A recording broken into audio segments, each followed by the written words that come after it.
Não poucas vezes me deparo no consultório com questões ligadas à confiança nas relações. Acontece não raro de receber no mesmo dia os dois lados da mesma moeda, o que me proporciona analisar as motivações e diferentes perspectivas que o assunto provoca. Infidelidade e poder andam tão juntos quanto medo e confiança. Eu sou Francisco Mazan, psicólogo com orientação junguiana e especialista em psicotraumatologia. E é sobre isso que eu vou falar hoje com você. O outro não pode ser possuído. Entretanto, esse é um desejo que para sobre os relacionamentos eróticos. Temos, sim, um sentimento de posse que varia desde a patologia mais séria até os ciúmes infundados da imaturidade. A questão é que nas barganhas neuróticas que fazemos, tendemos a pactuar um contrato de pertinência mediante condutas adotadas como formas de construir a contenção do outro.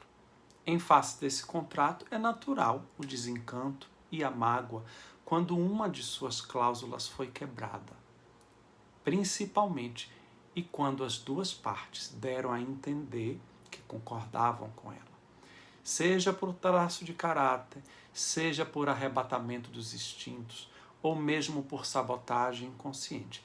Existe sempre a possibilidade da quebra, da transgressão ou da burla.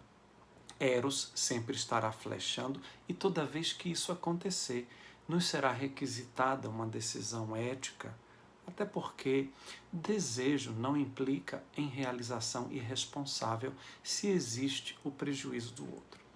Na medida em que eu não lido com a sua liberdade, ou que você não constrói para mim uma imagem sustentada na coerência, passo a habitar as zonas tortuosas da dúvida. O que é visto foge do que é esperado. Ainda que o meu maior desejo seja provar que eu estou errado quanto a você e me desobrigar do desconforto ou da decepção.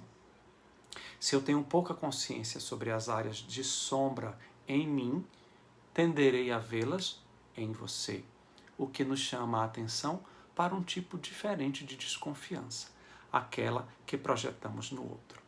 A ideia da traição ou do sentimento do engano pode ser paralisante ou desqualificadora para aqueles que sejam por demais controladores e que ergueram sua maneira de se relacionar em cima de uma segurança absoluta, porém falsa.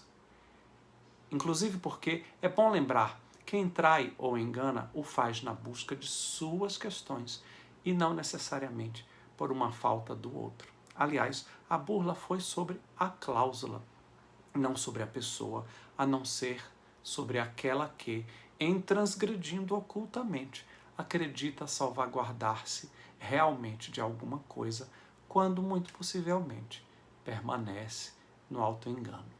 Confiar tanto pode ser um voto quanto uma construção. Todavia, é algo que pede retorno para se manter erguido. Não precisamos nos obrigar a confiar em ninguém somente porque isso pode ser considerado uma premissa se nós não nos sentimos em consonância com esse diapasão interno. É preferível guiar-se pelos instintos e aprender a diferenciá-los das projeções, a fim de que nós desenvolvamos o discernimento para enxergar com uma lógica mais lúcida o que temos realmente diante de nós, lhe dando exata dimensão. Pode ser ainda mais valioso aprender a confiar em si mesmo, nos seus atributos e vivenciar a liberdade de escolher sempre que for preciso, sem se permitir estar preso a algo pelos alinhavos da dúvida ou da necessidade. Aprendermos a perguntar o que nós queremos saber é também uma parte do crescer, tanto quanto sermos capazes de expressar aquilo que nós sentimos ou de assumir o que nós desejamos.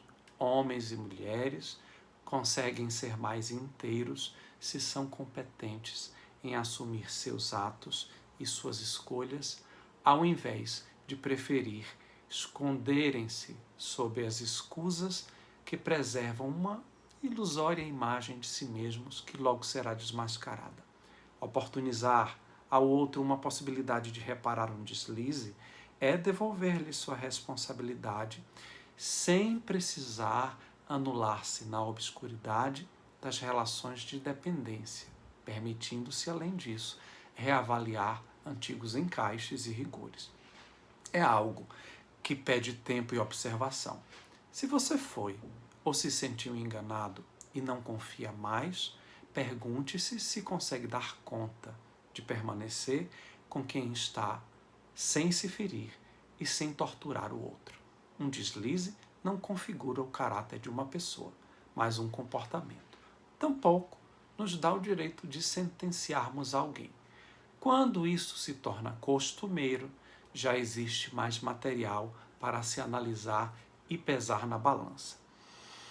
De qualquer maneira, sempre será importante dizermos como nos sentimos nessas situações, ouvirmos o outro e percebermos o que nos segura ali, caso detectemos insatisfação e esfriamento.